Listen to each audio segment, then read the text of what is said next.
Una mañana de 1998, ya hace un buen tiempo, estábamos mi esposa y yo sirviendo como misioneros y nos despertamos una mañana y salimos a la calle. No recuerdo muy bien a qué habíamos salido, pero salimos a hacer algo y nos dimos cuenta que algo en el ambiente había cambiado mucho. Algo estaba, algo era completamente diferente y la gente estaba yendo al supermercado a comprar cosas, llevaban galones de agua, llevaban mucha gente llevaba madera en sus manos, plywood, triply, y vimos las casas de las ventanas de las casas cubiertas de madera.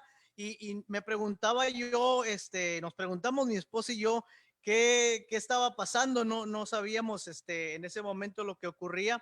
Después nos dimos cuenta, muy rápidamente nos dimos cuenta que lo que pasaba es que un huracán estaba por llegar al pequeño país donde nosotros estábamos sirviendo. Y nosotros, pues nosotros, bien, gracias, no teníamos nada preparado, estábamos, nos agarró completamente por sorpresa y no sabíamos ni siquiera qué hacer. Gracias a Dios, la iglesia para la que nosotros trabajábamos ya tenía mucha experiencia en estas cosas y nos ayudaron muy rápidamente a acomodarnos en la casa donde ellos habían estado donde habían preparado para que estuviéramos ahí. Y estuvimos ahí por varios días en ese lugar, en el interior del país, mientras esperábamos que pasara este asunto del huracán.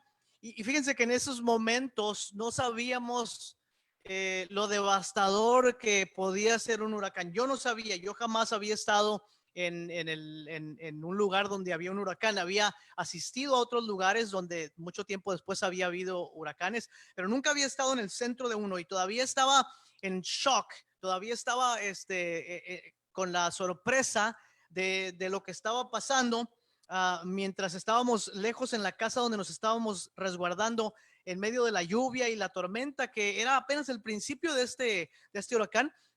Me preguntaba yo, ¿dónde estará Dios en medio de todo esto? ¿Dónde estará Dios en medio de esta gran tormenta? Pareciera como que esta enorme tormenta se está llevando delante de nosotros la fe y la esperanza que nosotros tenemos.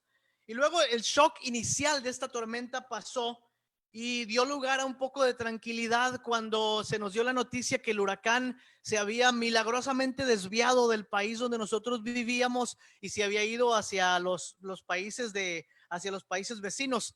Y más o menos por esos días me llamaron para ser parte de un grupo que venía a proveer servicios de emergencia y de reconstrucción a varios países de Centroamérica que habían sido severamente dañados por el huracán. Y yo no estaba preparado emocionalmente para enfrentarme a lo que vi en estos lugares, pueblos y comunidades completas que habían sido arrasadas por la tormenta, por los cerros que se habían desgajado, había niños en las calles preguntando por sus papás, había personas buscando sus seres queridos. Llegamos, me acuerdo, a un lugar en el país de Honduras que fue de los más afectados, si no el que más afectado, y en una población muy lejana. Llegamos a un lugar donde la persona que nos estaba guiando nos mostró una pequeña cruz a un lado de un cerro, y cuando le preguntamos de qué se trataba, por qué estaba esa cruz ahí, dijo, esa es la cruz de la iglesia. El pueblo ha quedado abajo, la comunidad ha quedado abajo de este lodo. Yo estaba todavía había salido del shock inicial del huracán, pero ahora me estaba enfrentando a un nuevo asombro, y le preguntaba al Señor, Señor, ¿dónde estás en medio de esta situación? ¿Dónde estás en medio de esto? Y me sobrepuse a este asombro cuando tuve que enfrentarme a las grandes necesidades de las personas. Me sobrepuse a este asombro cuando tuve que enfrentarme a aquellos que estaban sufriendo mucho más que yo. Y me di cuenta entonces de algo muy importante, que no importa qué situación nosotros enfrentemos, que no importa qué tan grande sea la prueba que estamos enfrentando, que no importa qué tan difícil sea lo que está pasando en nuestras vidas, la vida va a continuar. Estoy seguro que usted mismo ha tenido momentos en su vida en los que ha pensado que todo se ha terminado, que las cosas salieron muy mal, que no debieron haber salido las cosas así, y de repente piensa que es el final, y unos días más adelante y unos meses más adelante se da cuenta que la vida debe continuar. Me pregunto yo si los discípulos de Jesús y las discípulas de Jesús, las mujeres, tuvieron una experiencia semejante cuando el viernes apenas vieron el cuerpo inerte y sin vida del Mesías. Me pregunto si ellos sintieron que el mundo en ese momento, tal y como ellos lo conocían, se acababa al ver el cuerpo helado de Jesús en la tumba. Me pregunto si ellos y ellas se preguntaron también dónde estaba Dios en medio de todo esto. Y me pregunto si también el sábado, un día después de la crucifixión, estos hombres y mujeres tuvieron la oportunidad de sentarse a preguntarse qué iba a ser de ellos después de esto. ¿Se han puesto ustedes a pensar en lo difícil que ha de haber sido la vida para aquellos que estaban cerca de Jesús por 3 años y medio? ¿Se han puesto ustedes a pensar en lo difícil que ha de haber sido pensar en el día de mañana y en lo que va a pasar mañana después de que Jesús fue puesto en la tumba? Nosotros tomamos la historia por lo que es y conocemos el principio y también conocemos el final.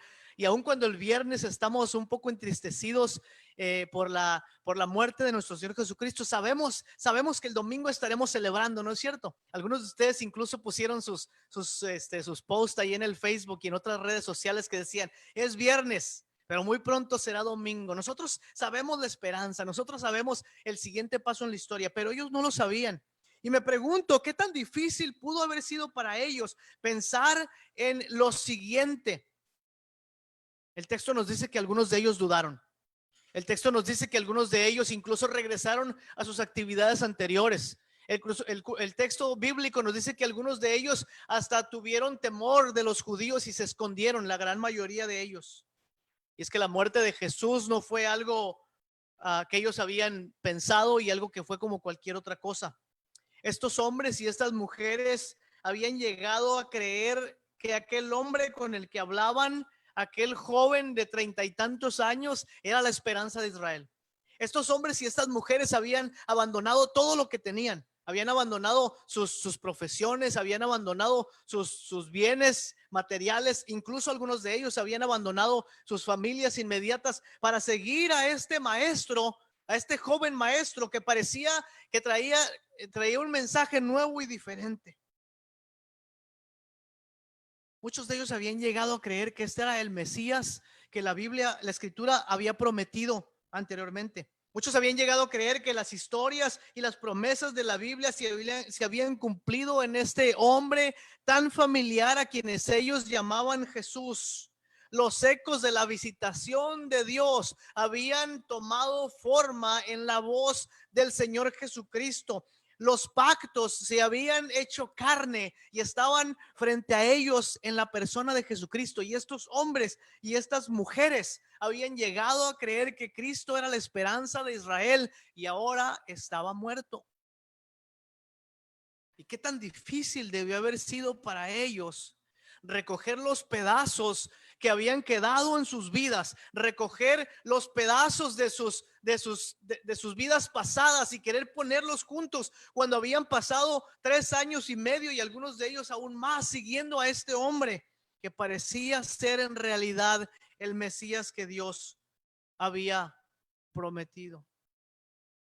Saben que desde la primera promesa dada en el huerto del Edén, cuando el Señor, después de que los seres humanos caímos en pecado, cuando Adán y Eva tomamos del fruto prohibido, desde ese momento el Señor da una promesa en Génesis capítulo 3, versículo 15. La palabra del Señor dice que el Señor enviará a uno de la simiente de la mujer y él será aquel que destruirá para siempre al enemigo.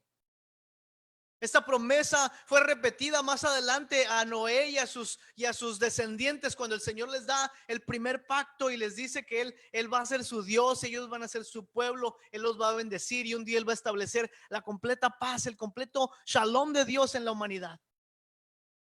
Desde el principio de las historias bíblicas, de la narrativa bíblica, vemos a Dios llamando a Abraham y dándole la promesa del pacto para que un día todas las naciones sean benditas en él. Esta historia la historia de Adán y de Eva, la historia de Noé y de sus hijos, la historia de Abraham y de sus hijos, la historia de Moisés y el Éxodo, cuando el pueblo de Israel estuvo cautivo en Egipto, y el Señor los liberó con mano poderosa y les prometió que los iba a meter en la tierra prometida. Esta promesa y el subsecuente reino de David, en el que Dios le había prometido que un descendiente suyo se sentaría para siempre en el trono. Esta promesa, estos pactos, esta esperanza se había cumplido en Jesucristo, según habían creído estos hombres y estas mujeres. Se habían materializado en la persona de Jesucristo. La llegada del reino, tan esperada por los judíos, se había hecho carne delante de sus ojos. Y el viernes, apenas hace 2 días, que las autoridades judías lo habían llevado al Sanedrín para juzgarlo injustamente. Apenas el viernes había estado ante Pilato, y a pesar de haberlo encontrado inocente, no lo absuelve. El viernes apenas estuvo frente al malvado rey Herodes, quien sentía curiosidad y morbo más que compasión por Cristo y por querer verlo. El viernes los soldados romanos lo torturaron, lo insultaron, lo humillaron. El viernes lo pusieron en la cruz a Jesús, a la esperanza de Israel. Y el viernes por la tarde el Señor Jesús entregó el Espíritu. Fue puesto en una tumba y fue dejado en la tumba fría. ¿Cómo puede continuar la vida cuando algo tan grande ha pasado? Cuando algo tan difícil ha pasado. Y es domingo en la mañana y aquí están las mujeres. Bendito sea el Señor por las mujeres, porque muchas veces son ellas quienes son las primeras en darle la cara a las situaciones difíciles de la vida. Bendito sea el Señor por aquellas mujeres que se levantaron temprano en la mañana y dijeron: tenemos que continuar con nuestra vida. Tenemos que recoger las piezas de nuestra fe, las piezas de nuestra vida. Tenemos que ponerlas juntas, y por más doloroso que sea, y por más imposible que sea de entender, y por más duro que sea de continuar, tenemos que dar un paso adelante y seguir con nuestras vidas. Y el texto nos dice, como lo leía Fabiola hace un momento y como lo volvemos a leer, que el primer día de la semana, es decir, el domingo por la mañana, muy temprano, las mujeres fueron al sepulcro llevando las especias aromáticas que habían preparado. Encontraron que la piedra había sido quitada. La piedra que cubría el sepulcro estaba removida, y al entrar no hallaron el cuerpo del Señor Jesús. Para colmo de males, para añadirle todavía más tristeza, ahora el cuerpo de Jesús no estaba ahí. Y al entrar no hallaron el cuerpo del Señor, y mientras se preguntaban qué habría pasado, se les presentaron 2 hombres con ropas resplandecientes. Asustadas se postraron sobre su rostro, pero ellos le dijeron: ¿por qué buscan ustedes entre los muertos al que vive? No está aquí, ha resucitado, ha resucitado, ha resucitado. Recuerden lo que Él les dijo cuando todavía estaba con ustedes en Galilea: el Hijo del Hombre tiene que ser entregado en manos de hombres pecadores y ser crucificado, pero al tercer día resucitará. Entonces ellas se acordaron de las palabras de Jesús. Al regresar del sepulcro les contaron todas las cosas a los 11 y a todos los demás. Las mujeres eran María Magdalena, Juana, María la madre de Jacobo y las demás mujeres que las acompañaban. Pero a los discípulos el relato les pareció increíble y no les creyeron. Pedro, sin embargo, salió corriendo al sepulcro, se asomó y solo vio los lienzos tendidos. Luego vino a casa extrañado de lo que había sucedido. Y estas mujeres salen en la mañana, como leemos ahora en el relato, y se dan cuenta que la vida debe continuar, pero de repente se encuentran con Jesucristo, quien ha resucitado. Todavía queda un interrogante en todo esto, y todavía queda algo más por descubrir en todo esto. ¿Por qué Jesús se revela primero a estas mujeres? Algunos estudiosos dicen que fue intencional, porque en el tiempo de Jesús las mujeres no tenían voz ni voto, su credibilidad en las cortes era completamente nula. Las mujeres eran el grupo social vulnerable y apartado, y al poner a las mujeres como las primeras receptoras de las noticias, de las buenas noticias, el relato estaba haciéndolo todavía más creíble de lo que ya era en realidad. Y es probable que eso sea también. Es probable que sea que las mujeres demuestran un carácter más aguerrido y más valiente ante situaciones como estas que los hombres, que a veces preferimos dejar que todo pase y todo caiga en su lugar cuando vaya a caer, mientras que a veces las mujeres son un poquito más proactivas y tratan de hacer que las cosas pasen en lugar de esperar sentadas, ¿no es cierto? Pero ¿qué tal si aparte de esto pensamos que nos damos cuenta que hay una verdadera lección en ver a Jesucristo aparecer primeramente a estas mujeres? La gran verdad que hay en esta aparición de Jesús a las mujeres es esta: que Cristo no se apareció a los poderosos. Cristo no se apareció en un monte para que la gente lo viera que ha resucitado. Cristo no fue con sus discípulos más cercanos y les dijo: hey, ¿se acuerdan lo que les dije? Aquí estoy. Cristo fue con las personas a quienes se les iba a hacer más difícil compartir el mensaje de la resurrección de Jesús. Y esa, mis queridos hermanos y mis queridas hermanas, es la naturaleza de nuestra iglesia.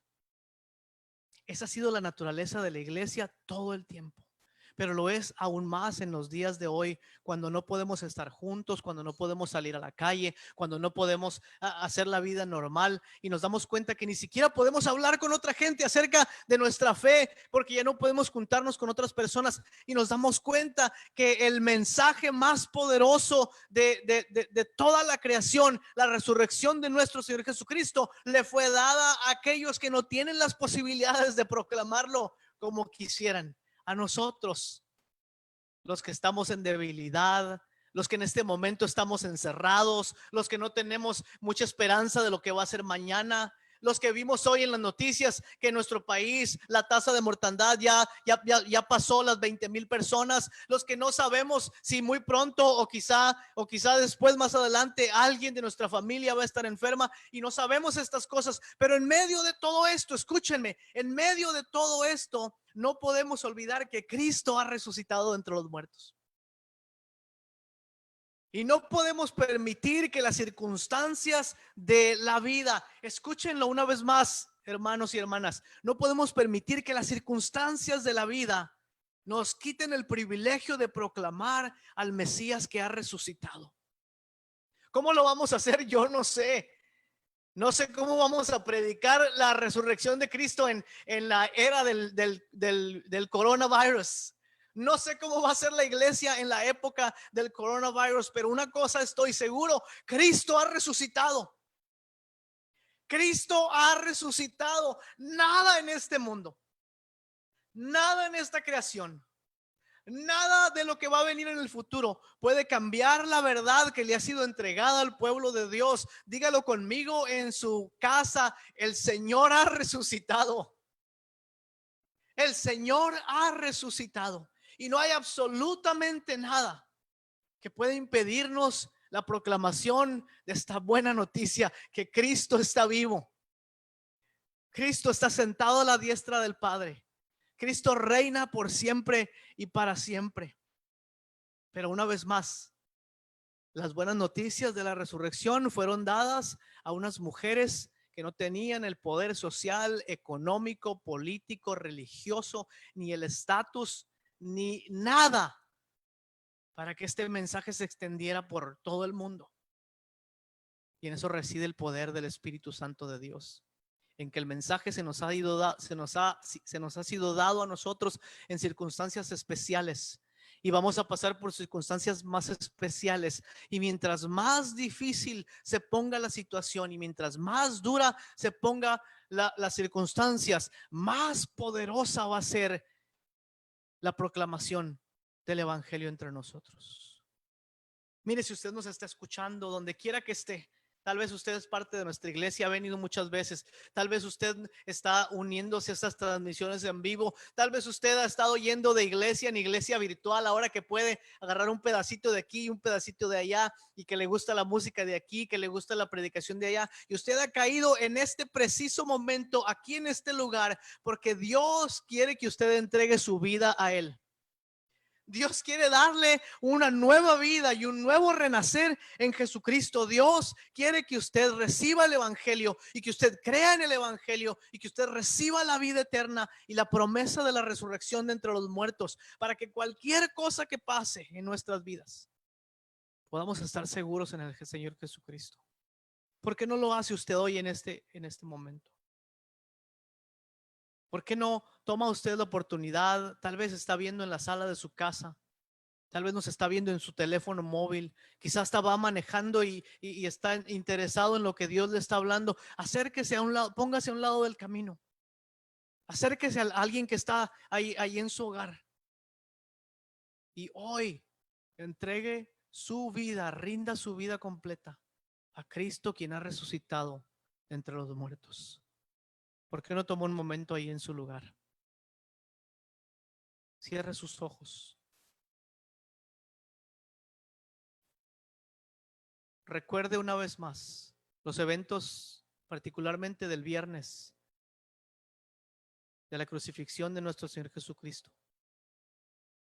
Piensa en la esperanza de la resurrección de entre los muertos y tome un momento ahí donde está para orar y entregarle su vida al Señor en